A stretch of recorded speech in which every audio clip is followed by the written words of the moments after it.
efectivamente, el día de hoy tenemos en el seminario, en el seminario del CIO, al doctor Joel Villatoro, con el seminario, o el título del seminario de micro y nanosensores de fibra óptica.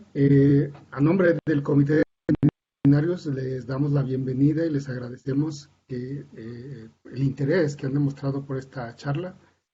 A continuación voy a dar paso la, a la lectura del CV o un pequeño CV del doctor Villatoro. Muchos en el CIO lo conocemos, para quien no lo conozca lo voy a presentar. El doctor Joel Villatoro recibió el grado de maestría y doctorado en ciencias en el INAOE, el Instituto Nacional de Astrofísica, Óptica y Electrónica de Puebla, en México, en 1995 y 1999 respectivamente. Aunque su tesis doctoral la realizó en el hoy llamado Instituto de Ciencias Aplicadas y Tecnología de la UNAM.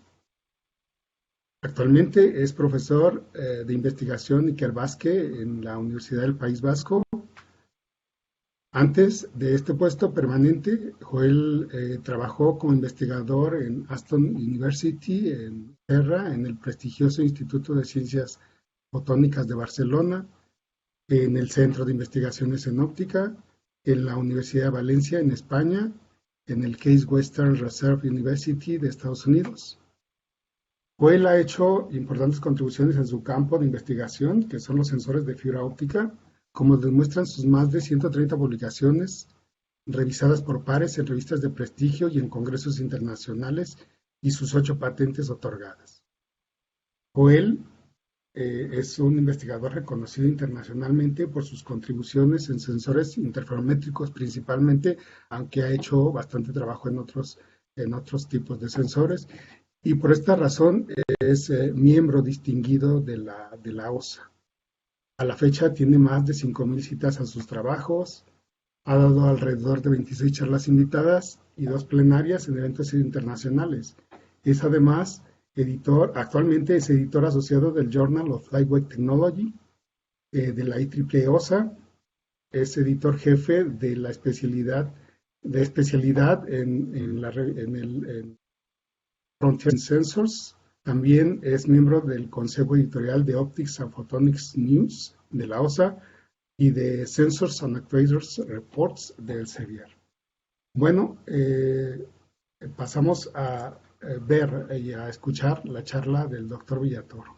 Gracias por asistir. Muchas gracias, David, por la presentación. Voy a desactivar el vídeo para poder focalizarme exclusivamente en la presentación.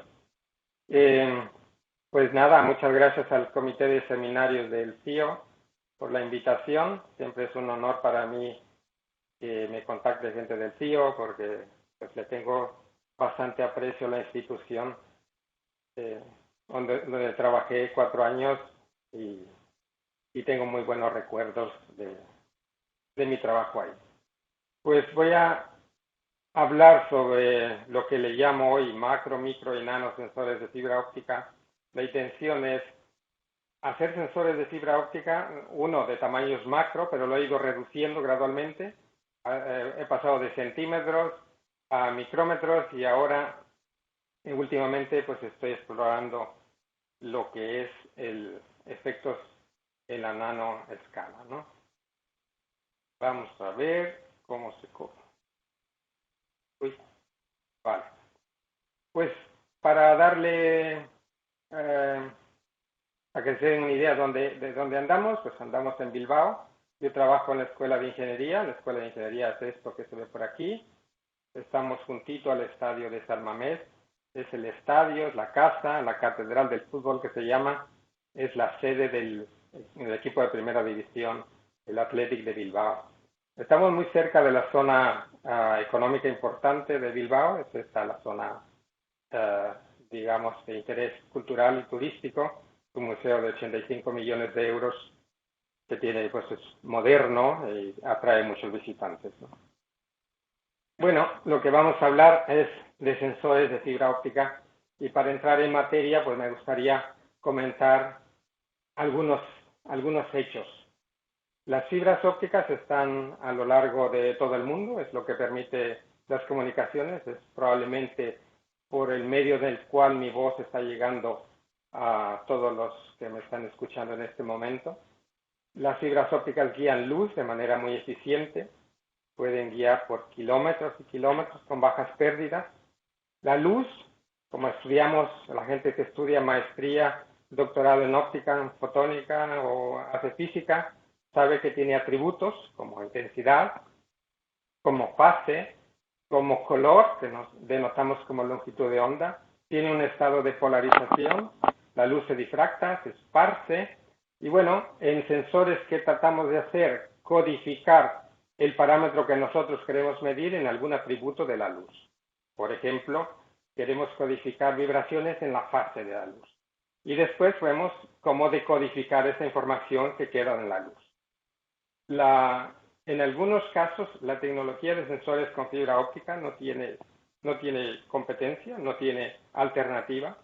Y les voy a mostrar 2 ejemplos, o probablemente 3 ejemplos, donde esto es así. Uno es un dispositivo que se llama giróscopo, que se basa en un interferómetro de fibra óptica del tipo SINAC, donde se explota la fase de la luz y se usa para medir rotación. Los giróscopos se usan en sistemas de navegación. Eso se usa muchísimo en la industria de la aviación, de la militar, y todos aquellos artefactos que vuelan o que tienen que moverse en el espacio, pues usan un giróscopo. Decirles que un giróscopo suele usar desde cientos hasta kilómetros de fibra óptica que mantiene la polarización. Otra de los ejemplos contundentes son los sensores de fibra óptica distribuidos, donde aquí se explota el esparcimiento de la luz tipo Brillouin, tipo Raman. 10 kilómetros de fibra óptica, por ejemplo, que puede estar a lo largo de una tubería de gas o de un ducto que transporte o bien sea gas o petróleo, puede monitorizar miles o decenas de miles de puntos de forma que ninguna otra tecnología la puede hacer. Actualmente hay una tendencia en hacer sensores de forma y esos están teniendo bastante utilidad y están llamando la atención en aplicaciones médicas. Para darnos una idea del mercado de los sensores de fibra óptica, muestro esta gráfica. Una vez está disponible de la OIDA, bueno, se llama de la organización, una organización de la industria y todo eso, ¿no? Son reportes industriales que están disponibles en Internet. La mayor parte se lo llevan los sensores distribuidos porque hay grandes empresas que se interesan en este tipo de sensores por las ventajas que tienen. Y el otro, una pequeña porción, pues probablemente un tercio de ese mercado, se lo llevan los sensores puntuales. Se nota un crecimiento gradual a lo largo de los años. Mi primera publicación como anécdota, yo la hice pues por aquí, en el 2001. Mi primera contribución en sensores de fibra óptica fue en 2001, o sea, hace 20 años, cuando pues no sabíamos ni cómo iba a evolucionar esta línea de investigación. Hoy es agradable ver muchas empresas, se han generado muchos puestos de trabajo, se ha generado riqueza a través de esa tecnología. Bueno, una de las estrategias que yo he seguido en los últimos años es el concepto de cuando encontramos nuevas fibras ópticas, pues hacer nuevos sensores. Una fibra óptica normal, digamos, de las que se usan en telecomunicaciones es esta que está aquí. La luz va dentro de núcleo, que son unas 8 o 10 micras, y el diámetro de esta fibra son 125.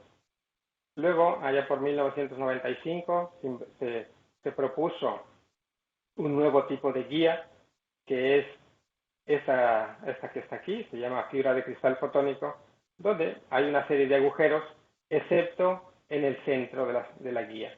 Y ese agujero que falta es el que permite guiar la luz en este tipo de fibras. El CIO fue pionero en en esta investigación. De hecho, Vladimir Minkovich fue de los primeros en Hispanoamérica en fabricar este tipo de fibras, que en aquella época, fue en 2002, 2003, era un enorme reto poder fabricar esto porque no había receta que seguir. Hace algunos años los japoneses introdujeron un concepto de meter varios núcleos dentro de una fibra, eso se llama fibra multinúcleo, por el mismo nombre lo sugiere, de tal manera que si tenemos varios núcleos, una sola fibra puede hacer el trabajo de varias fibras. En vez de tener 7 fibras, pues tenemos una fibra con 7 núcleos. En este caso, no hay interacción, o se trata de que no haya interacción entre los núcleos para que no haya la información que va en núcleo, pues no se vea afectada por el otro. Y esto en el 2015, unos colegas mexicanos que trabajan en el CREOL propusieron este tipo de estructura que se llama fibra de núcleos acoplados. Eso es todo lo contrario de la fibra de núcleos no acoplados. Aquí tratamos de que la luz, pues, que los 7 núcleos interactúen entre sí para formar un ente solo, ¿no? Y espero poder decir cómo es que funcionan estas fibras. Bueno, ¿qué es lo que hacemos con estas fibras? Y voy a dar algunos ejemplos. En las fibras multinúcleo, lo que hacemos, voy a focalizarme solo en las fibras que tienen núcleos acoplados, no en las que son de guiado, que no hay interacción de los núcleos, que eso es otra historia. Bueno, con núcleos acoplados, pues lo que tenemos aquí es insertar o unir un segmento de fibra multinúcleo con una fibra normal. Esta fibra multinúcleo se va a comportar del hecho de que estén los núcleos acoplados como si fuera una fibra de 2 modos o una fibra bimodal, y es lo que permite hacer un interferómetro. ¿Cómo se interrogan estos dispositivos? Pues mandando luz de un LED superluminiscente, y la luz que refleja lo analizamos con un espectrómetro o con un analizador con un fotodetector. ¿Cómo se fabrican esas estructuras? Es una fabricación muy simple. Se llevan a cabo con máquinas pues, que están disponibles en el mercado. La fibra, uno corta las fibras con una maquinita especial, las pone en esta máquina, la máquina las limpia, las alinea, las supervisa, las une y checa que esa unión esté bien, y eso lo hace en 20 segundos o menos, ¿no? Entonces, esta sección de aquí sería la multinúcleo y esta de aquí la fibra normal. ¿Qué es lo que tenemos? Bueno, aquí es donde podemos entrar a la física del asunto, ¿no? a la física de los dispositivos. Y eso es lo que es importante entender. Entender la física de esto lleva tiempo. Hay que hacer muchos experimentos, simulaciones y muchas medidas y sobre todo razonarlo bien. ¿Qué es lo que tenemos aquí? La fibra monomodo, el único núcleo de la fibra monomodo, se alinea con el núcleo central de la fibra multinúcleo. Entonces, decimos que la estructura tiene simetría axial.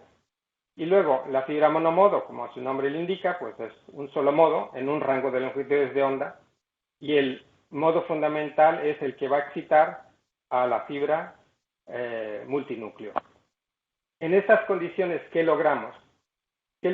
Que haya solamente 2 supermodos, que llamamos supermodos, en la fibra multinúcleo. Estas son simulaciones, y aquí doy las dimensiones de la estructura, o sea, los núcleos están muy cerquita uno del otro. Pues vamos a tener dos supermodos que tienen este perfil.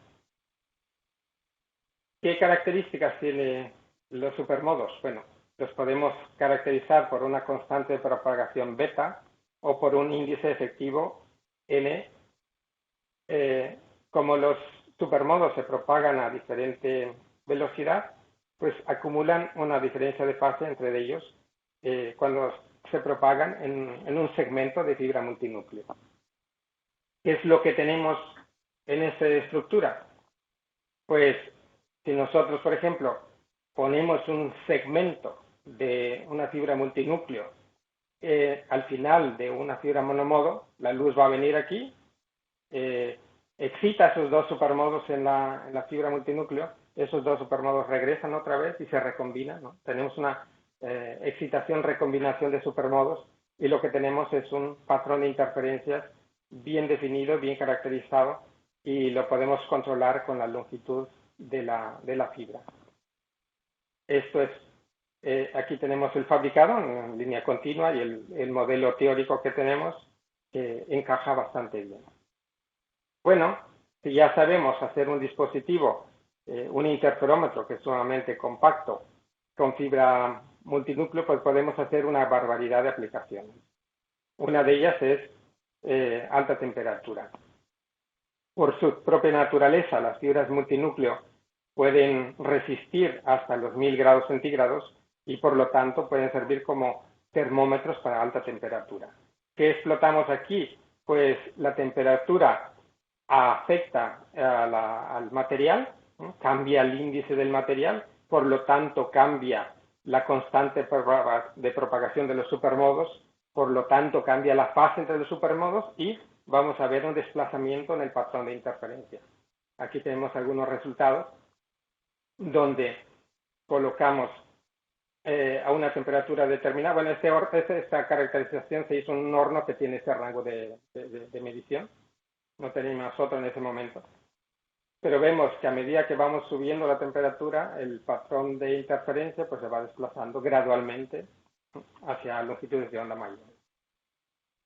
Otra de las cosas que podemos explotar en esta estructura es el efecto elasto-óptico. Si cambiamos la longitud en una porción muy pequeña de la fibra multinúcleo, pues también podemos hacer un sensor. Para hacer esta caracterización nosotros lo hicimos en un proceso certificado. Es lo creo que nos dio ventaja competitiva sobre otra gente, otros grupos que hacen sensores. Nosotros hicimos la calibración con sensores que se usan en la industria aeronáutica, con un proceso de certificado que pongo aquí. Los sensores nuestros están aquí. Aquí están los sensores que se utilizan, son sensores electrónicos, y también lo comparamos con redes de Bragg, que son muy aceptados en la industria. ¿Qué es lo que vemos aquí? Pues vemos también que el patrón de interferencia va a hacer un desplazamiento, pero esta vez a longitudes de onda más corta. ¿Por qué? Porque lo que estamos cambiando es L, estamos incrementando L más delta L, por lo tanto estamos cambiando la constante propagación de los modos, de los supermodos, y introducimos una diferencia de fase entre ellos, que es lo que termina desplazando el patrón de interferencia. Estos valores que están aquí fueron dados por un sensor calibrado y aceptado en la industria aeronáutica. La calibración pues da una ecuación lineal cuando se aplica deformación, y cuando se quita la deformación, es decir, va, viene, y podemos repetir cuantas veces queramos. Una vez hecha esta calibración y estábamos convencidos que estos sensores pueden funcionar, pues lo decidimos probar en un ambiente real, en un entorno real. Y tuvimos la oportunidad de hacer pruebas, de instalar sensores en un puente que tiene valor histórico, es declarado por la UNESCO, pues, como patrimonio cultural, ¿no? Ese es un puente que está a las afueras de Bilbao, que es cómo hay que instalar un sensor en el entorno real. Pues no se puede hacer lo mismo que se hace en el laboratorio, pues hay una serie de condiciones que hay que cumplir. Uno es el empaquetamiento. Dos es el tipo de fibra que tenemos que utilizar. Esta fibra resiste la intemperie, lluvia, humedad, sol, etcétera, y la longitud del cable pues era del orden de cientos de metros. ¿Cómo se instala? Pues la instalación la tiene que hacer un técnico especializado que le puedan permitir que se suba a esas alturas y que pueda soldar esos dispositivos. Y yo honestamente tenía poca fe en que aquello funcionara, porque claro, es una prueba que haces y se le instala un técnico que a lo mejor no maneja la fibra como uno la maneja. Y el otro problema es que pues ellos tenían que soldarlo al puente y ponerle una capa esa que está aquí, que protege de la humedad, ese empaquetamiento. Pero para nuestra sorpresa, el sensor funcionó bastante bien. La posición del sensor estaba aquí. Ahí mismo estaban otros sensores comerciales hechos de redes de Bragg. El sistema de monitorización lo teníamos en esta esquina. Cuando esta góndola que transporta gente y vehículos pasa, viene, pues nosotros aquí pues ejerce una tira, ¿no? Tira hacia abajo la estructura esta, ¿sí? Y vemos que cada vez que pasaba esa góndola, pues se notaba un pico ahí, y cuando se aleja, pues veíamos un mínimo. Cuando esa góndola estaba por aquí, pues es un mínimo. Nuestros sensores, en un entorno real, fueron capaces de proveer información tan precisa como un sensor comercial. Otra de las estructuras que hemos estado utilizando, y esto fue hace 5 años, es una fibra también hecha por mis colegas del CREOL, que en vez de tener 7 núcleos, tiene 3. Aquí lo que tenemos es una asimetría. Si lo vemos de aquí para abajo, pues estaría medio núcleo, y de aquí para arriba estaría medio núcleo del centro y pues más 2 núcleos que están ahí. En vez de 7, pues ahora tenemos 3. El comportamiento es el mismo. Excitamos otra vez 2 supermodos en esta guía. Los 2 supermodos se propagan a diferente velocidad y logramos que acumulan una diferencia de fase y pues otra vez tenemos máximos y mínimos en la reflexión. ¿Cuál fue la sorpresa con esta estructura? Es que si nosotros empujamos esta estructura hacia arriba, en el más Y, el desplazamiento del patrón de interferencias es hacia longitudes mayores, hacia el rojo, y si empujamos esto hacia abajo, el desplazamiento es hacia el azul. Por eso le llamamos sensores de doblamiento vectorial, que nos permiten conocer tanto la magnitud como la dirección del doblamiento. En base a eso, ¿qué hemos hecho? Pues un invento, eso fue una ocurrencia que después terminó siendo un invento. ¿Qué hacemos? Pues ponemos 2 trozos de la fibra de 3 núcleos, pero uno rotado 180 grados con respecto del otro. Las 2 longitudes de los segmentos son diferentes para introducir una diferencia de fase entre ellos. ¿Qué es lo que tenemos con esta estructura? Por ejemplo, si tenemos un segmento de 12 milímetros, 12.2 milímetros, tenemos este patrón de interferencia. Si tenemos algo más corto, pues tendríamos este patrón de interferencia. Pero si tenemos los 2 rotados, vamos a ver el continuo que está sombreado en gris aquí. Es decir, que el hecho de que tengamos dos segmentos o 2 interferómetros juntos, pues vamos a tener que en conjunto se van a comportar como uno solo, cuya reflectividad está dado por esta ecuación, que es 1, la reflectividad de uno multiplicado por el otro, pero están al cuadrado. ¿Eso qué significa? ¿Cómo podemos explotar esto? Espero que con esa animación se pueda ver. Si nosotros introducimos un doblamiento a este segmento, se me queda pillado, pero bueno. Ya no quiere. Bueno, si se va doblando, vemos que cada segmento, el rojo, se movería hacia el azul se movería al rojo, pero el resultante sería un cambio si lo podemos ver, el negro iría un cambio en la intensidad. Es decir, el hecho que tengamos 2 trabajando, en vez de monitorizar un patrón de interferencia, vamos a ver que eso lo convertimos en cambios de intensidad. ¿Cómo podemos explotar esa estructura? Pues bueno, si introducimos movimiento periódico a esa estructura, causado por vibraciones o aceleración, por ejemplo, pues vamos a introducir cambios cíclicos en la intensidad que vamos a medir. Y medir cambios de intensidad es lo más simple en sensores. Así que caracterizamos estos dispositivos y los comparamos con un sensor electrónico de la compañía Pico Technology, la fabricante británica Pico Technologies. Es un acelerómetro electrónico, pero en bajas potencias, a pesar de que las especificaciones dicen que funciona desde DC hasta 350 Hz, pues resulta que este funcionó de 3 Hz para arriba. El nuestro puede detectar milihertz, aquí podemos ver estos milihertz, 10 milihertz perfectamente definidos, ¿no? Esto lo publicamos este año. Bueno, aquí hemos hablado con las fibras multinúcleo de sensores macro, en el sentido de que estamos utilizando varios centímetros, ¿no? O varios milímetros, pero también podemos hacer sensores micro, de dimensiones micro interferómetros. ¿Cómo hacemos? Bueno, sumergimos esta fibra en un polímero que se cura con ultravioleta. Esa fibra la acercamos a otra donde queremos depositar la estructura, digamos que se tocan, y luego retiramos la fibra esta.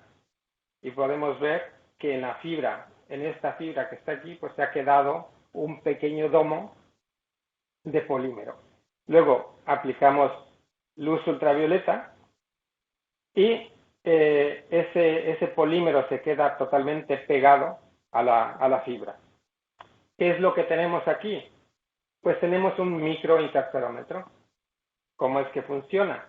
Pues tenemos dos interfaces. Uno es la interfase vidrio-polímero, donde refleja luz, la ley de reflexión de Fresnel.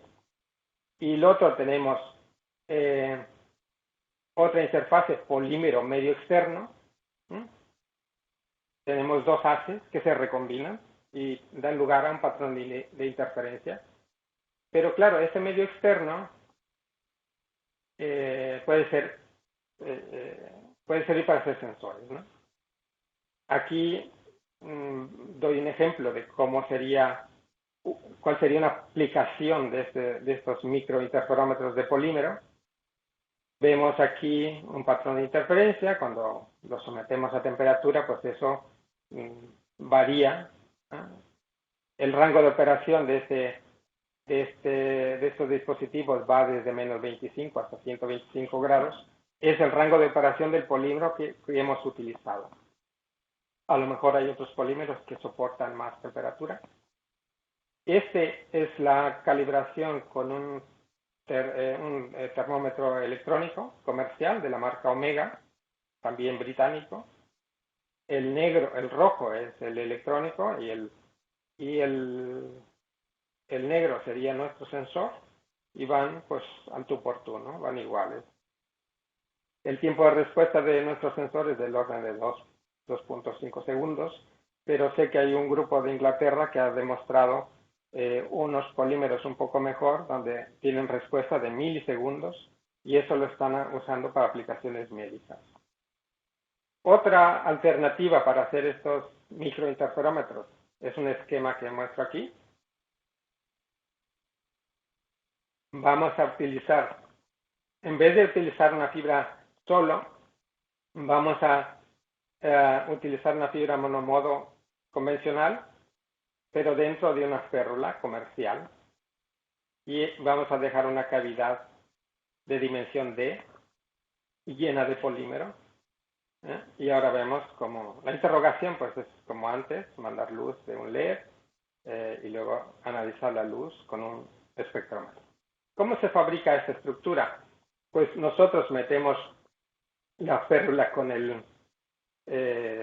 la fibra en un polímero y hacemos pues una especie de succión de polímero y lo curamos con ultravioleta. La exposición a ultravioleta es del orden de 20 segundos, de tal manera que lo que dejamos en la punta de la férula pues es una pequeña cavidad de dimensiones bien controladas, porque nosotros movemos la fibra con un motor de precisión. Aquí tenemos otra vez dos interfaces. Esta, la cara fibra polímero, tenemos reflexión de luz, y luego de la otra cara del polímero, que pues nosotros removemos lo que sobra, lo pulimos para que quede una cara plana. Aquí tenemos otra reflexión de luz y tenemos pues interferencia. Esta es una fotografía de lo que usamos, es un motor con desplazamiento nanométrico, pues una cámara que permite mirar la punta de la fibra, y después pues manualmente se acerca la fibra, la luz ultravioleta para cerrar. Aquí muestro cómo funciona. Estos 10 micras sería la luz que sale de la fibra monomodo. Es un haz gaussiano que se propaga porque no hay guía, es un polímero, aquí sería un polímero, y aquí sería donde terminaría el polímero, y el medio externo sería el haz gaussiano se difracta. Entonces tenemos superposición de dos haces gaussianos. ¿Cuánta luz logramos acoplar de este rojo más tenue? Pues depende de la distancia de la cavidad. Si la cavidad es muy larga, pues no vamos a tener vamos a acoplar poca luz. Pero nosotros nos ponemos en un valor aquí para lograr patrones de interferencia bien definidos. Si nosotros introducimos estas puntitas en líquidos cuyo índice de refracción es calibrado y lo conocemos, utilizamos índices calibrados para hacer nuestras medidas, pues vemos cómo el patrón de interferencia se va comprimiendo, pero también cambia la fase de la luz, aunque aquí no es evidente, y nosotros hacemos una operación matemática para cuantificar cuánto ha cambiado, lo que le llamamos nosotros nuestro parámetro S, que lo normalizamos cuando tenemos el medio externo es 1, le decimos que ese parámetro es S, y para ciertos valores pues tenemos de índice, estos son experimentos, y la línea continua es ajuste, podemos medir índice de refracción en un rango que va desde 1 a 2, es decir, literalmente cualquier índice que pueda haber en la naturaleza, literalmente. Cualquier líquido, cualquier polímero. Antes no se podía hacer esto con sensores de fibra óptica. Nosotros lo pusimos a demostrar. Creo que David ha hecho bastante trabajo en eso también para alargar y para eliminar un problema que tenían estos sensores, que era la ambigüedad. Bueno, ¿cómo hicimos la calibración? Utilizamos pues líquidos calibrados de Cargill, de la empresa Cargill, que son de altísima calidad. Tenemos una resolución competitiva y en un rango de emisión bastante amplio. Bueno, esos fueron microinterferómetros, pero también podemos explorar fenómenos que están en la nanoescala. Cuando tenemos una nanopartícula, probablemente todo el mundo esté familiarizado, que tenemos un campo electromagnético muy fuerte confinado alrededor de la nanopartícula. Esta manchita que se ve aquí pues sería como la intensidad del campo en la vecindad de la nanopartícula. Es decir, que cualquier cosa que uno ponga en cerquita de la superficie de la partícula, pues va a modificar la condición de lo que se llama resonancia de plasmones localizados, que se usa mucho en biosensores, en sensores químicos. Y eso es lo que vamos a explorar. ¿Qué es lo que queremos hacer? Pues vamos a utilizar la cara de una fibra óptica multimodo convencional como nuestra plataforma de medición. Nosotros partimos de una fibra multimodo convencional que tiene un diámetro de 105 micras de núcleo y 125 de revestimiento. Hacemos un ataque piraña primero, es decir, preparamos la cara de la fibra para que se pueda hacer la química ahí. Luego va a con un tratamiento químico para depositar una entidad que se llama APTES, que va a permitir atrapar partículas de oro. Es decir, las partículas de oro se van a pegar, es como si hiciéramos un pegamento, ¿no? Es como si pusiéramos una capita de pegamento y después ponemos las partículas. ¿Y qué es lo que vamos a mirar? Vamos a ver señal de plasmón.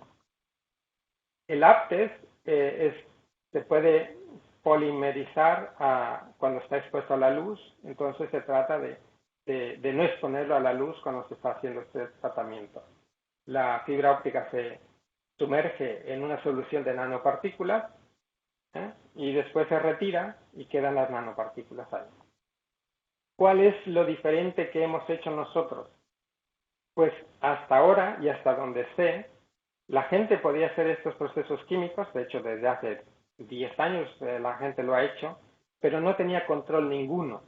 Es decir, hacía su química, lo metía en la sustancia con nanopartículas durante, unos decían 10 minutos, 30, 50, y lo que hicimos nosotros fue, vamos a monitorizar en el tiempo real cómo evoluciona la señal de plasmón.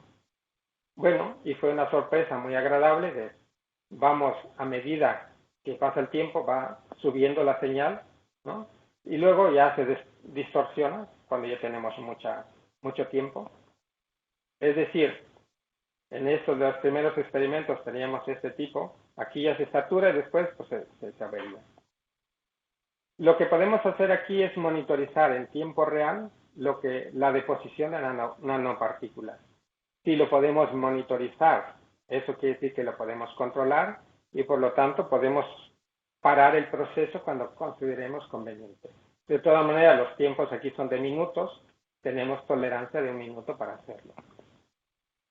Hacemos un análisis de la cara de la fibra, que están aquí.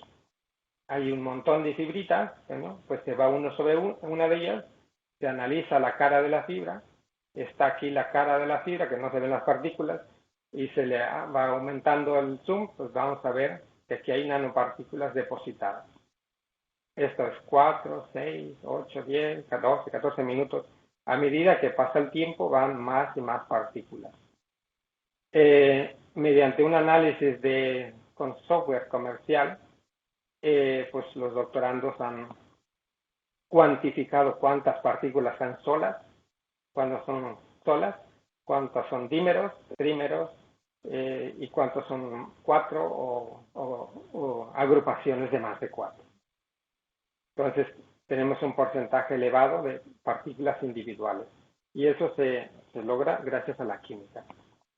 ¿Cuál es el arreglo experimental para caracterizar esto? Es bastante simple. Yo diría que bastante simple. Usamos un LED de luz blanca porque estas funcionan en el visible. Mandamos luz a través de un acoplador. La fibra es multimodo.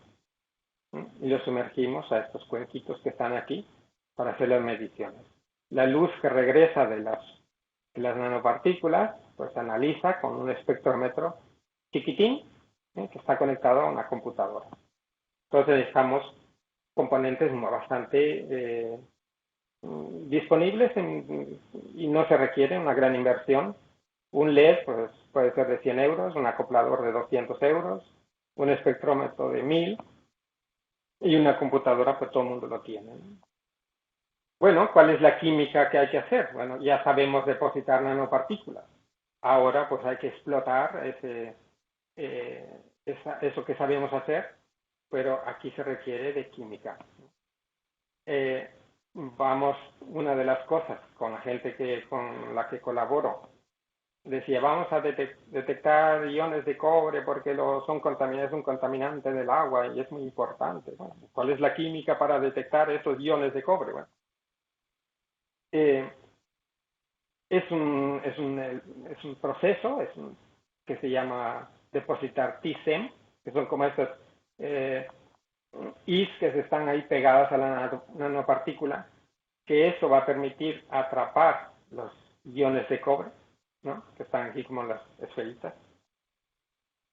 Y cuando tenemos preparadas las fibras, pues las sumergimos en agua contaminada, ¿no? Agua que tiene iones de cobre, diferentes concentraciones de iones de cobre, y se hace una calibración. En agua pura, no tiene ninguna partícula de iones de cobre, pues tenemos esta señal negra. Tenemos un picomolar, pues tenemos esta señal. 100 picomolar, 10 nanomolar, micromolar, bueno, y vamos viendo la evolución de esta absorbancia de plasmón. ¿Cómo calibramos esto? Bueno, pues tenemos aquí la concentración de iones de cobre. A medida que vamos aumentando la concentración, pues nuestra señal de plasmón que vamos mirando va cambiando. ¿Qué pasa si no tenemos, si las fibras están con nanopartículas, pero no tienen la química que he mencionado, no tiene ese TISEN, pues no hay detección, las partículas de los iones de cobre no se pegan a esas partículas, a las nanopartículas de oro, y por lo tanto no hay cambio en la absorbancia. Bueno, dice, esto es selectivo. Pues habría que probar con diferentes iones de otros metales, de níquel, de sodio, de cobre, etcétera, de cobalto. Y bueno, es hacer otra vez los experimentos una y otra vez y hacer la calibración. Vemos que es selectivo porque la química permite ser selectivo, ¿no? ¿Cuál fue de la sorpresa y de las cosas agradables que se llevan los doctorandos con este trabajo? Bueno, que el trabajo, que es uno de los doctorandos que yo superviso, que va a defender la tesis el lunes que viene, fue portada de la revista ACS, de la American Chemical Society, la revista especializada en sensors, ¿no? Este fue portada el verano pasado. Bueno, ya inspirados en esta técnica que permite hacer más cosas, pues, y si hacemos biosensores. En el caso de biosensores, pues ya el protocolo de funcionalizar la nanopartícula es diferente. Ahora se necesita, pues, esta cosa rara que se mira aquí, el MPA, y se prepara, bueno, eso lo hacen los químicos, preparan la nanopartícula, que ya está pegada en la fibra, y digamos que le untan ese elemento que permite atrapar el citocromo C. ¿Qué es el citocromo C? Pues es un elemento de utilidad en aplicaciones biológicas y aplicaciones médicas. ¿Qué es lo que miramos en este caso? Bueno, ya no vemos un desplazamiento, sino vemos unos cambios que suceden que ahora explicaré. Resulta que el citocromo C tiene dos líneas de absorción bien definidas, que son 544 nanómetros y 518. Es decir, que mi nanopartícula, que le está haciendo como una fuente de luz puntual, y llega enzima de citocromo C, absorbe esa longitud de onda, pues entonces deforma la señal de plasmón, pero podemos cuantificar y podemos ver los cambios que suceden a esas longitudes de onda. ¿Ves? Vemos aquí que a medida que aumenta la concentración de citocromo C, pues en esas longitudes de onda aumenta la absorbancia. ¿Qué pasa cuando no tenemos funcionalizada la nanopartícula y llevamos a cabo también el experimento de la detección del citocromo C? El citocromo no se pega, voy a decir de una manera muy vulgar, no se pega a la nanopartícula y por lo tanto no hay señal. Y vemos aquí pues que no hay señal, ¿no? ¿Qué es lo que está pasando en esta partícula? ¿O qué es lo que estamos viendo? Nosotros decimos que es nanoespectroscopía. Es una línea de investigación muy importante que pues estamos explorando apenas. Al estar la nanopartícula con un ente, le llamamos así proteína, un agente bioquímico o iones de cobre, al estar tan cerquita, y estamos hablando de distancias por debajo del nanómetro, entre la partícula y lo que queremos detectar, creemos que suceden efectos cuánticos. Esto hay que analizarlo con mucho más detalle, y hay que hacer muchos más experimentos, pero ya parece que estaríamos entrando en un terreno probablemente de sensores cuánticos, ¿no? Es algo que seguiremos investigando.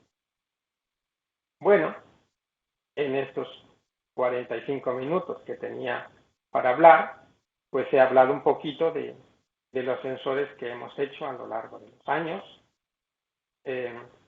Son sensores compactos, algunos miden algunos milímetros, 10 milímetros, 20 milímetros, otros son micras, 100 micras, otros tenemos nanopartículas en la cara de la fibra. Son procesos de fabricación simples, se puede reproducir.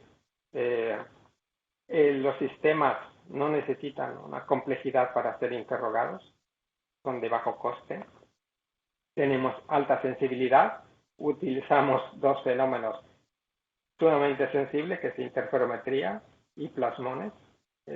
Plasmónica es ultramente sensible. Tenemos múltiples aplicaciones, parámetros físicos, químicos, biológicos, ¿no? Obviamente me gustaría agradecer a los doctorandas que pues están involucrados de alguna manera. Está Monse del Tío, que justo hoy nos han aceptado un Optics Letter. Yo no puse resultados de Monse porque no teníamos respuesta todavía de la revista, y es justamente hoy que ya dan por aceptado el trabajo, ¿no? A José Ángel Flores, que está con microinterferómetros, a Yoso Morevieta, que ha estado con sensores de vibración, a Óscar Arrizabalaga con sensores microinterferómetros de polímero, Ángel Ortega con plasmones, Alba Calatayud también con plasmones, a Rubén Fernández, que ha hecho trabajo en la BIU para colectar datos y hacer esas animaciones que han visto por aquí. Agradecer también a la gente que da, a los organismos que dan financiación, el Gobierno de España, el Gobierno vasco, el Fondo Europeo de Desarrollo Regional, la Universidad de Florida, que amablemente nos han dado fibra multinúcleo al clúster de microfluídica, con quien llevamos a cabo la química de esto. Y con esto, pues los 45 minutos voy terminada mi charla, y si hay preguntas, pues yo estaría encantado de responder. Pues muchas gracias. Muchas gracias, Joel. Sí, tenemos algunas preguntas de parte del doctor Geminiano Martínez. Te agradece y te felicita por el trabajo. Él comenta que actualmente están tratando de adquirir señales de ultrasonido megahertz utilizando fibra óptica con cavidades Fabry-Perot con recubrimiento de oro en las caras para incrementar la reflectividad e incrementar la sensibilidad. Te pregunta si han explorado este tipo de aplicaciones en imagenología, fotoacústica, o saber si estás interesado en aplicar el más adecuado de tus sensores. Supongo que el ancho de banda lo definiría la etapa de conversión señal óptica a eléctrica. Vale, hay dos cosas que hay que ver. Efectivamente, si tú pones un Fabry-Perot con dos cavidades, con dos reflectores, de alta reflectividad, para hacer la redundancia, tienes una señal muy definida, ¿no? Con máximos y mínimos bien definidos. Si uno quiere seguir esos máximos y mínimos, la limitante es la velocidad de seguir el desplazamiento de la interferencia. Ahí no se puede llegar a los megahertz. Sin embargo, en cambios de intensidad podemos llegar a los megahertz o a los o más allá, 100 MHz, 200 MHz. Y ultrasonido es algo que voy a explorar, es algo que estoy haciendo con fibras multinúcleo, con una estructura que ahora no puedo revelar porque se está escribiendo una patente en esa dirección y hay gente de otra universidad involucrada. Pero sí que uno de mis sensores podría ser, con una interrogación sencilla, detectar oscilaciones del orden de megahertz, de 100 megahertz. No es tan complicado.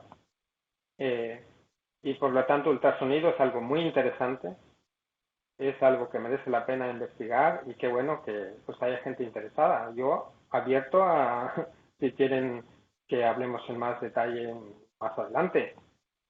Sí, es un tema muy interesante y creo yo que tendría un par de alternativas que pueden funcionar para ultrasonido.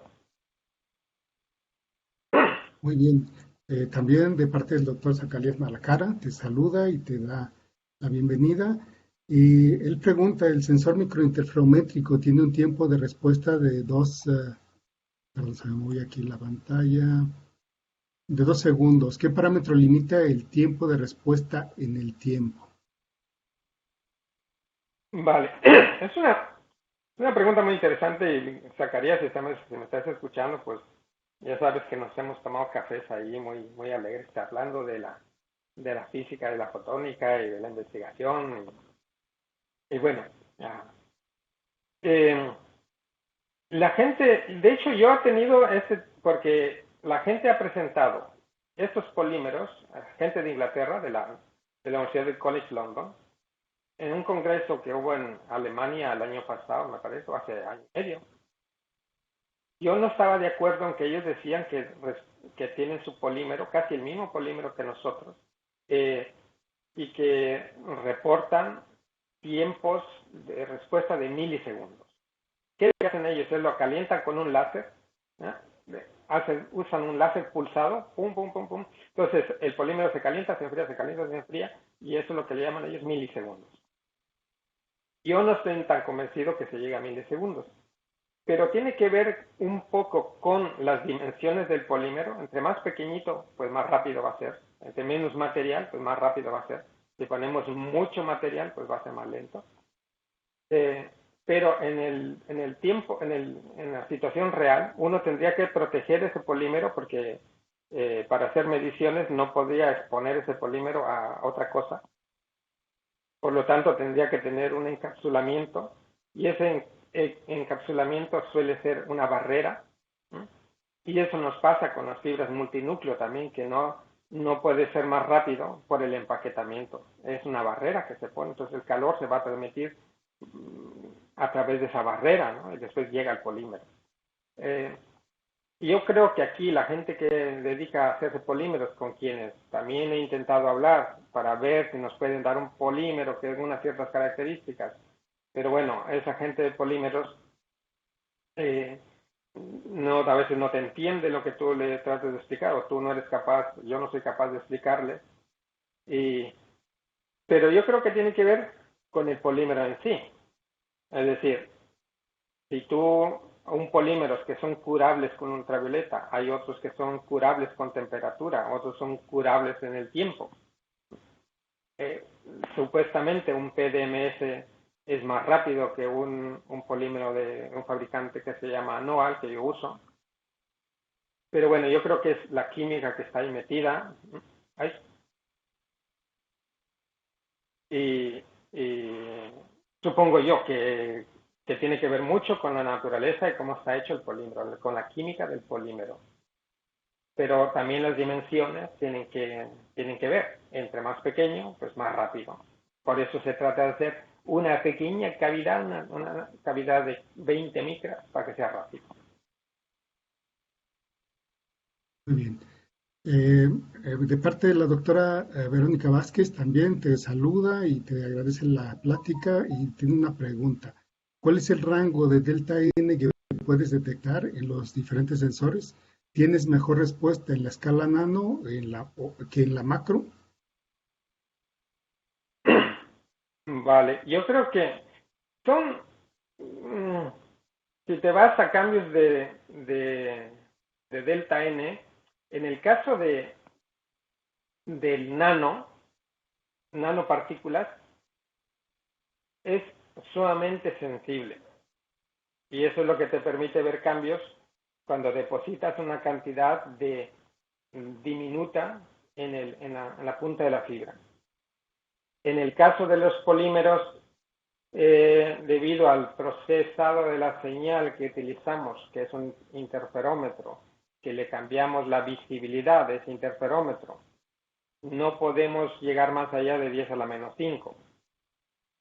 En el caso de los plasmónicos, podemos llegar a 10 a la menos 6, 10 a la menos 7. En el caso de las fibras multinúcleo, cuando tienes dos interferómetros trabajando en conjunto, sí que puedes detectar cambios muy pequeños en el delta N de los modos, de los supermodos, pero que tiene que, en ese caso, el parámetro que lo puede causar no sería temperatura, sería, por ejemplo, vibraciones, presión, deformación. Entonces, más sensible también depende de la aplicación. Para algunas cosas en refractometría, 10 a la menos 4 es suficiente para una gran cantidad de aplicaciones. Para aplicaciones bioquímicas, 10 a la menos 4 no es suficiente, sería muy pobre. Tendrías que tener del orden de 10 a la menos 6, 10 a la menos 7, y eso es algo que es alcanzable, ¿no? Bien, de parte de la doctora Cristina Solano, muchas felicidades por el trabajo, y una pregunta del doctor Noé Alcalá, en los microinterferómetros, ¿tienes algún problema con el paralelismo entre las dos caras? Es una pregunta sumamente interesante. Si tú, es como que lo que pasa en interferometría. Si tú no tienes paralelismo, no tienes un patrón de interferencia bien definido. Se puede desbaratar, se puede deformar. ¿Qué es lo que se trata en este último método de fabricación que nosotros, por suerte, la Oficina Europea de Patentes nos ha dicho que es inventivo? Sí que logramos dos caras paralelas porque usamos técnicas de pulido. Podemos pulir el corte a las fibras ópticas te da una cara muy plana, el ángulo es del 0.1 y la cara del polímero es del orden de 0.1. ¿Qué pasa si tuvieras un ángulo de 0.2 o 0.3? Pues ese haz gaussiano se lo va a mandar a, a otro lado, digamos, y te va a afectar el acoplamiento entre los dos. Y entonces eso se traduce en un patrón de interferencias a veces un poco torcido, ¿no? Que no puede servir para sensores. Y en el caso de la fibra multinúcleo, lo que nos hemos dado cuenta es que la planicidad de la cara es crucial para lograr un patrón de interferencia definido. Muy bien, uno de los asistentes también, Mauro Bolaños, perdón, pregunta algunas de las aplicaciones que ha mostrado hacia dónde van orientadas. Vale, en la investigación que se basa un poco se basa en curiosidad, uno trata de explotar o de explorar fenómenos nuevos con fibras nuevas y tiene una curiosidad de hacer cosas, ¿no? Es lo que llamamos investigación básica. Ahora, cuando sucede que alguien tiene un reto particular de medir algo, ¿no? En el caso del puente que nos dijeron que querían medir, porque el puente pues es histórico y no tienen ellos sensores instalados ahí, fue una oportunidad de probar, ¿no? Eso fue exploratorio. En ese caso, pues puedes hacer una aplicación muy concreta. Eh, en el caso de las nanopartículas, que depositamos nanopartículas en la cara de la fibra y que estamos explorando ahora, incluso con eso de la pandemia, pues con la gente que estoy trabajando, mis contribuciones desde el punto de vista de la física del asunto, de las fibras, y la gente que hace química, pues trata de detectar, ¿no?, en una muestra de fluido, detectar parámetros de relevancia médica. Ahora estamos metidos en un proyecto de detectar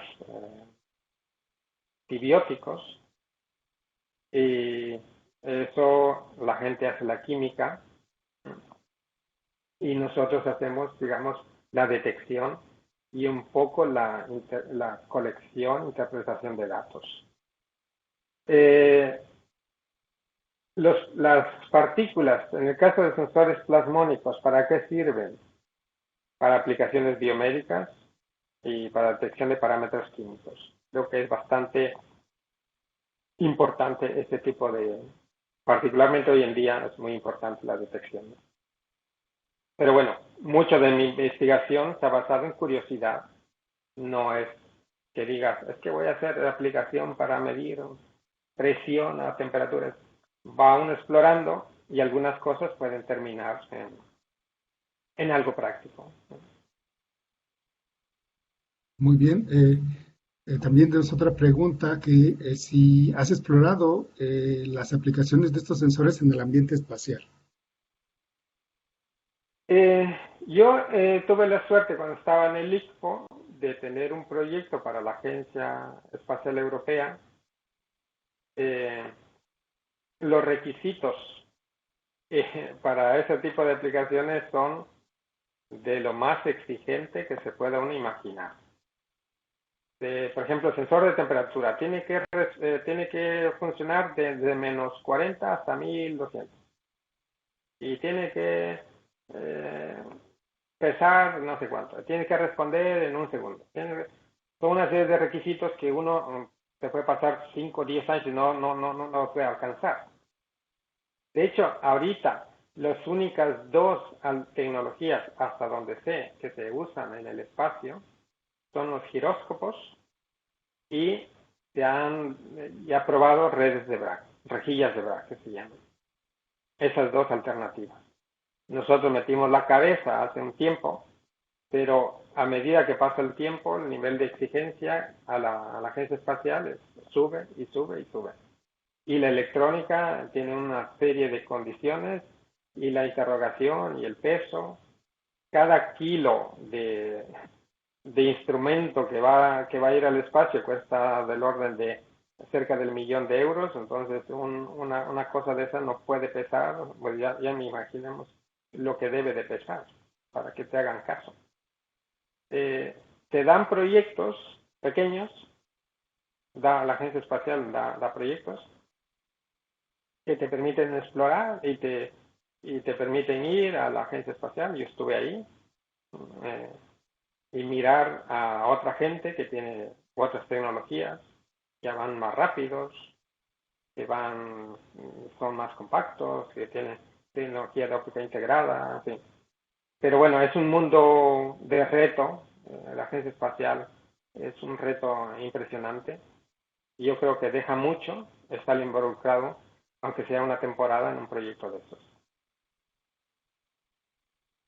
Bueno, no queremos abusar de ti, todavía hay algunas preguntas. Si estás de acuerdo, podemos hacer otras preguntas, las últimas que quedan aquí en el No, chat. seguimos, ¿Estás no de te acuerdo? preocupes. Hoy es Muy bien. viernes, es San Viernes ya, entonces, y aquí ya no hay más que Muy hacer. bien. Ok, aquí de parte de Brandon Zulbarán pregunta, ¿cuál es el rango promedio que estos sistemas de fibra óptica permiten medir el índice de refracción? Ahí, ¿puedes repetir?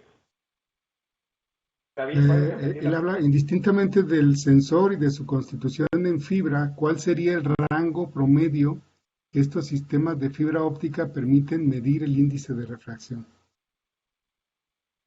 Bueno, en esta curva, Digo por yo que ejemplo, habla de... muestra. ¿Sí? Yo te digo que en esta te muestra lo que queríamos lograr. Era literalmente cualquier índice. Estos valores que están aquí en la zona verde son índices calibrados comerciales, ¿no? Que literalmente es donde los refractómetros comerciales operan. Esto es, digamos, el nivel de la competencia, pero es donde la curva es de mayor pendiente, desde 1.3 más o menos hasta 1.7. Cualquier refractómetro comercial te ofrece ese rango. Pero un refractómetro comercial, hay que decirlo, de mayor precisión, estamos hablando de 10.000 euros. Y te vas a menos precisión, vas bajando de precio, y algunos dependen de la interpretación de la gente. Y no ha habido técnica hasta ahora que le haya hecho la competencia a un refractómetro que se patentó hace 100 años, el de AVE, ¿no? Ese con el prisma, que es el ángulo crítico, y ha durado 100 años en el mercado. Y todavía se sigue vendiendo y esos cuestan 10.000 euros en adelante. Bueno, ese es el rango que se puede medir. En el caso de, pues no sé si logré entender la pregunta, porque en el caso de las multinúcleo, es otra historia. Pero bueno, no sé si yo tal vez me estoy yendo por otro lado, que yo creo que no responde correctamente lo que el estudiante o investigador quería preguntar. Y creo que sí es por ahí,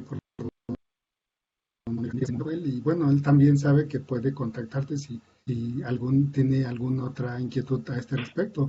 El doctor Vladimir Vinkovich te saluda y está impresionado por tu trabajo. Tienes una pregunta por Roberto Castro lo que él quiere saber es sobre el reconocimiento, el procedimiento experimental del sensor con nanopartículas. Entiendo que es un reconocimiento selectivo y que la fibra con las nanos se sumerge en el buffer con la solución a reconocer. Pero ¿qué pasa con el reconocimiento homogéneo? ¿Cómo se discrimina experimentalmente entre ambos reconocimientos? Vale. Bueno, nosotros una vez que tenemos las nanopartículas, lo primero fue el poder depositar nanopartículas de una manera controlada. Una vez que tenemos eso, tenemos que ir a la química. Y eso lo hace la gente con especialidad en bioquímica. Para que sea selectivo, nosotros queremos detectar iones de cobre. Ese es el parámetro objetivo que está presente en agua. ¿Cómo le vamos a hacer? Pues a la nanopartícula vamos a decir de manera vulgar, se le unta el PIMSEN, está untado ahí mediante un protocolo que los químicos saben, y eso es lo que permite atrapar las nanopartículas de los iones de cobre. ¿Qué pasa cuando llega otra partícula? Bueno, no se pega. O sea, nosotros tenemos aquí, podemos meter, en este caso tiene agua con iones de cobre, pero en el caso que mostré más adelante, la selectividad, cuando tenemos níquel, pues no hay ese cambio como en el caso del rojo, ¿no? Es decir, este experimento que está aquí, estos resultados, pero a diferentes concentraciones, que es una tablita de diferentes, hay obviamente más. ¿Por qué no es selectivo? ¿Qué nosotros, los iones de cobre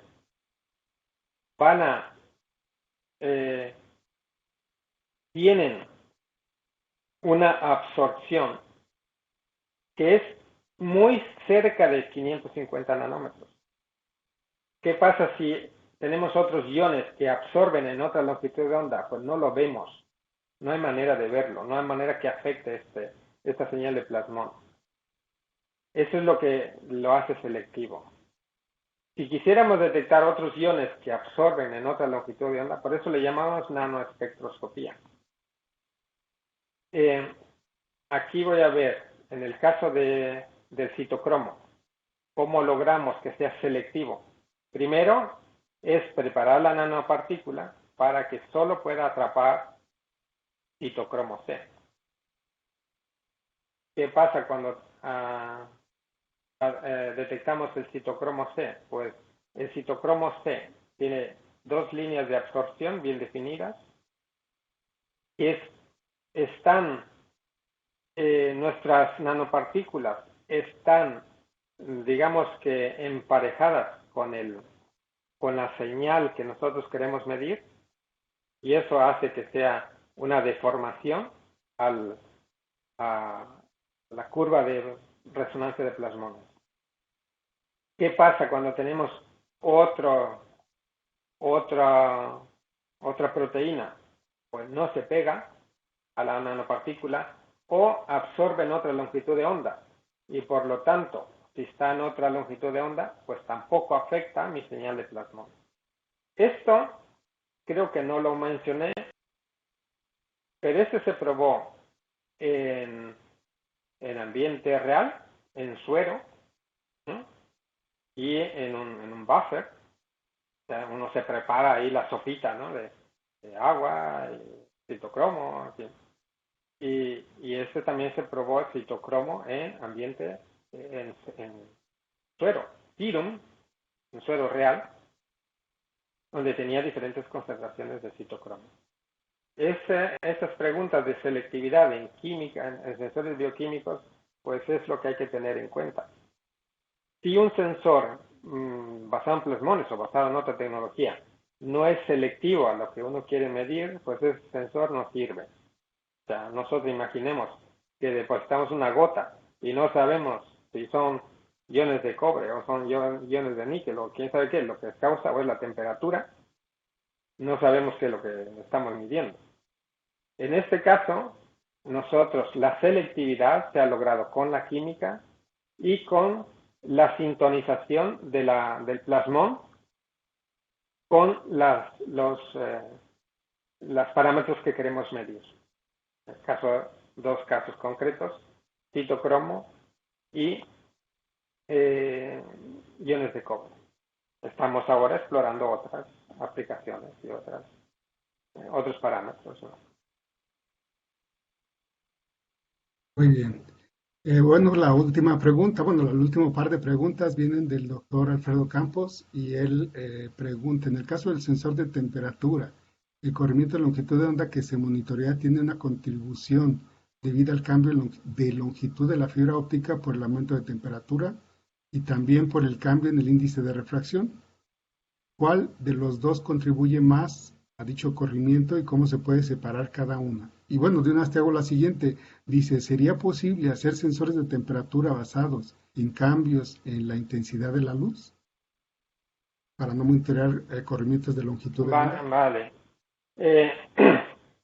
Sí, de hecho, temperatura, como bien lo ha dicho, ahí se me fue el nombre, pero bueno, como correctamente lo dijo, temperatura afecta a dos cosas de la fibra. Uno es mediante el efecto óptico, termoóptico, cambia el índice de refracción del medio y por lo tanto la constante propagación de los supermodos. Y eso te genera un desplazamiento, un corrimiento del patrón de interferencia. La temperatura también alarga el material, ¿no? Lo alarga, se genera un cambio en delta D. ¿Qué es lo que pasa? Que el alargamiento o los cambios en dimensión son tan pequeños y en un rango de temperatura de los que medimos, no afecta de manera importante, porque estamos hablando, si no me acuerdo mal, son 2 órdenes de magnitud de diferencia. Es decir, el desplazamiento, el cambio por elongación, se movería el patrón de interferencia a longitudes de onda corta, y el cambio termoóptico te desplazaría el patrón de interferencia a longitudes de onda más largas. Pero la contribución de los cambios en dimensión son demasiado pequeños y normalmente nosotros lo despreciamos. Hay que decir también que esto no es lineal, es menos sensible en bajas temperaturas y más sensible a altas temperaturas. Se puede medir, se puede convertir esto en cambios de intensidad. Sí, solo que habría que tener cuidado de que la intensidad, los cambios de intensidad solo lo genere la temperatura, que no sea un doblamiento, que no sea un choque donde esté la fibra, un movimiento de la fibra. Eso es lo único que habría que tener cuidado. Pero factible es. Por ejemplo, en el caso que mostré de los sensores de esos cuando tenemos dos segmentos, se puede convertir en cambios de intensidad. Sí, en un cambio de intensidad. De hecho, aquí lo que vemos es un cambio de intensidad. Ese delta P que aparece aquí son cambios de potencia. Es posible, pero repito, hay que tener cuidado de que los cambios de intensidad sean exclusivamente a temperatura, que no se vea afectado por otra cosa. Bien, pues creo que se terminan las preguntas, Joel. Fue un seminario bastante interesante y pues a nombre del comité y a nombre de la institución te quiero dar las gracias por haber tomado tiempo para mostrarnos tu trabajo y pues esperamos que pronto te podamos ver en el CIO y si no, pues te vamos a seguir, esperemos que esto pase y que podamos verte en el CIO y presenciar un seminario de estos. Muchas gracias. Muchísimas gracias por la amable invitación. Es la primera vez que, bueno, es como tercera o cuarta vez que me meto a esta plataforma, pero claro, te puedes hablar aquí como no ves la cara de nadie, no sabes si esto va bien o no. Entonces, es un poco, estamos experimentando, espero que por lo menos algunas ideas centrales hayan quedado pues por ahí. De todas maneras, todo lo que he presentado está publicado y ahí se presentan más detalles y siempre pues ahí está mi correo electrónico para cuando, o mi teléfono y bueno, mis coordenadas están públicas, entonces me pueden contactar cualquiera, ¿no? Y más fácil, en vez de correo, pues una llamada, porque escribir mensajes a veces teclea uno mal y pone otras palabras que no son, pero bueno, algunas muy fácil llamarme, o sea, por WhatsApp, por Skype, por Zoom o por lo que sea, y estamos ahí cuando les apetezca aclarar algo, consultar algo, pues yo encantado. Muy bien, muchas gracias entonces y gracias a todos los asistentes y bueno, otra vez muchas gracias, Joel. Un trabajo muy bonito. Vale, pues yo ahora ya no sé cómo voy a salir de esta. ¿Cómo cierra? Stop sharing, ok, stop sharing. Pues muy bien, hubo un número Bastante 134. interesante de personas que asistieron al seminario. Hay mucha gente que, no sé, Laura, si quiere comentar algo contigo, Joel. Bueno, es que nos llegó una pregunta hasta el final de un estudiante, pero ya cuando nos estábamos despidiendo, entonces yo creo que ya se desconectó. O no sé si sigue ahí Carlos Daniel, porque tenía una pregunta, pero ya fue cuando nos estábamos despidiendo. Entonces, déjame ver si está por ahí nuestro estudiante. Sí, ahí sigue. Entonces, no sé si le quiera responder, doctor, si tuviera un minutito para contestarle a Daniel. Tú dime, a ver qué. Y bueno, porque ya acabamos, entonces buenos días, buen día, doctor Joel, soy estudiante, ¿se puede tener un efecto de tunelamiento cuántico en una fibra óptica? De hecho, eso es lo que creo, o es lo que creemos que pasa con las nanopartículas cuando se le pega, por decir algo, de manera vulgar, ¿no? Un parámetro biológico o químico. Cuando los iones de cobre se quedan cerquita de la nanopartícula, creemos que es tunelaje cuántico. Hay otros que han hecho un trabajo más detallado, que está publicado en Nature Communications, y hay varios otros trabajos donde ponen una partícula y le acercan otra, ¿no? Entonces van acercando hasta que ven tunelaje cuántico. Y nosotros creemos que por ahí puedes dar la explicación del fenómeno que estamos viendo. Pero es un tema bastante interesante que merece la pena dedicarse a conciencia a estudiar este fenómeno. Muchas gracias. Bueno, cuando ya pongan el video le voy a pedir a Teleinformática que corte justo al final y ya esta pregunta quede extra porque ya no los quise interrumpir. No pasa nada. No pasa nada. Pues yo le agradezco tanto al doctor Monzón que aceptó, bueno, es que realmente le pregunté para tener variedad en los temas, como mi área es cuántica, entonces no queríamos tener abandonado todas las áreas del CIO, ¿no? Entonces le pregunté y él fue que me indicó su nombre y estuvo muy bien, de hecho ha sido el seminario con la mayor audiencia, 185. Mira, un récord. Es un récord, de hecho, en nuestro récord había sido 180 y ya lo mejoró. Mira, me has traído suerte, Laura.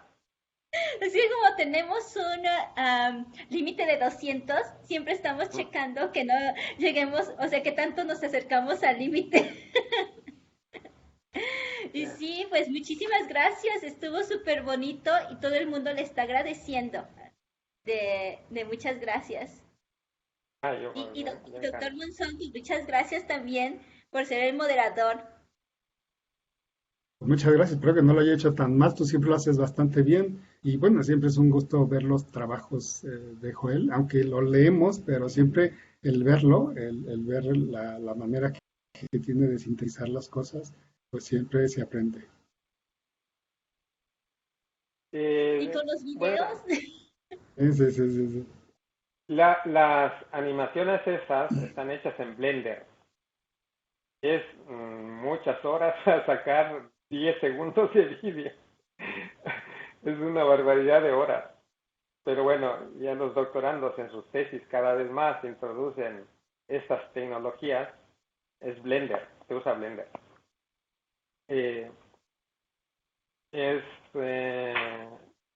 Te permite pasar de una plataforma a otra, digamos, descargarte algunos formatos, como el caso de la luz ultravioleta de Torlas, te la descargas, la insertas en el Blender y entonces la haces que ilumine con ultravioleta, así.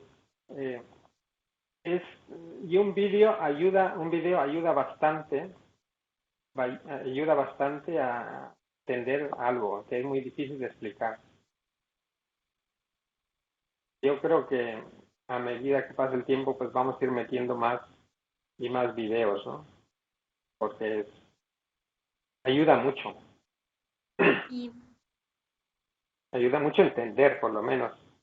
Y te simplifica de no tener que estar explicando y explicando. Porque con palabras la gente pero una imagen que se mueve y dice que esto hace para allá y para acá, y te queda más y la gente de hoy en día, la gente joven, está más familiarizada con un vídeo que con palabras, ¿no? O sea, hoy la gente, hoy el mundo es vídeo. La comunicación es animaciones y videos. Pero bueno, la óptica, así con la luz ultravioleta quedó súper claro. Cuando le va poniendo de microfabricación y luego pone dije, ay, esto yo lo entiendo, súper claro. Sí, es que así se hace en realidad. Tú succionas, ¿no? Haces el movimiento, lo haces con un motor controlado y una vez que te has desplazado la cavidad que quieres formar, es decir, yo me quiero hacer una cavidad de 125 micras. pues te desplazas 125 micras, paras y aplicas ultravioleta, el polímero y la férrula y la fibra te quedan pegadas para siempre. Y ya, y después pues la sacas, la pules y ya tienes el dispositivo. Y luego el siguiente, y luego el siguiente, y luego el siguiente, y así vas haciendo. A este respecto, yo siempre me he preguntado, ¿estos sensores cuánto tiempo pueden funcionar, Joel? El polímero, por ejemplo, que estuviera sensando temperatura, ¿cuánto tiempo puede Pues nosotros, parar eso, bien? yo creo que yo empecé a hacer estos con polímero hace 3 años o 4 tal vez cuando empezamos a hacer, y esos los vuelves a probar y siguen. Lo único que tienes que quitar es el polvo, ¿no? Las migas que estén puestas por ahí, y, y ya está, o sea, y aquellos siguen funcionando. En temperatura no veo yo que tengan problema, ¿eh? De hecho, el fabricante te garantiza vida por años. Y yo lo he visto, estos termómetros, como termómetros que le hemos usado, pues le hemos usado ya de 2 o 3 años. ¿Cuánto más pueden durar? Pues el fabricante ya no te garantiza más, ¿no? No te dice, dura 10 años. Pero al final de cuentas esos son sumamente baratos. Puedes usar y tirar. Y si usas para aplicaciones médicas, eso es de usar y tirar. Sí, Eso sí, no... sí, sí, sí, sí. La gente que quiere hacer sensores de presión, de temperatura para aplicaciones médicas, pues sabe que es de un solo uso. Una vez usado por un paciente, e incluso que no lo use, ese ya va a la basura directamente. Ese es el negocio que tienen las empresas que se dedican a hacer este tipo de sensores. La canadiense Ocensa, la canadiense PISO, que se dice en inglés, pues ese es el negocio.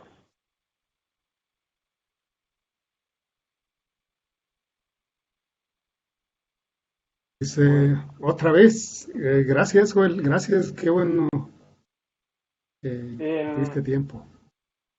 ¿Te ha llegado el mensaje de Office Letters o todavía no? No, pero entré a la página, sí, porque Yo lo vi aceptado, o sea, ya, pues dice que ya aceptado está, o sea, solo falta el correo oficial. ¡Felicidades! me ha llegado. Sí, sí, sí, sí, es Sí, qué, Bueno, qué gusto. una buena noticia. me he Pues sí, quedado pues mucho no gusto. sé si se había conectado Salvador, David, no sé si te conectó, te contactó. Pues creo que Salvador que estaba está, aquí. Salvador sí, está, aquí anda, dice que aquí está, Pues si quiere que prenda el video, lo todavía no me salude. contacta. Bueno, pues sí, ya entonces, estamos aquí de cualquier manera, ¿no? Sí, pues que lo salude. Ya no, ya esto ya no va a salir en el video, voy a pedir que lo editen. Así que puedes saludarlo.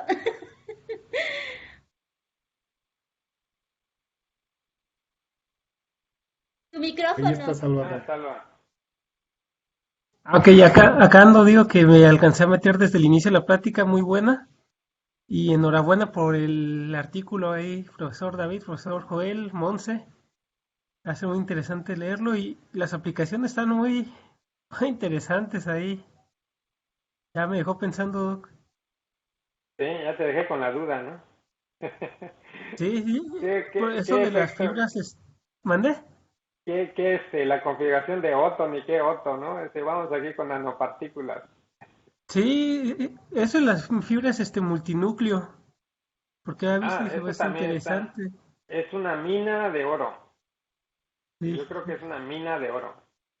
Porque estaba viendo cuando estaba cotizando unas empalmadoras que si se necesitaba una empalmadora especial para fusionar estas dos, pero con los que me dijeron que no, pero luego vi que se puede modificar el programa y es estarle encontrando el parámetro, ¿no? Para poder fusionar las dos fibras y que no se nos contraiga toda, porque vi que luego quedaban así como de la multinúcleo, quedaba todo como achicharrado, entonces no sé si eso afectaba. en sus sensores.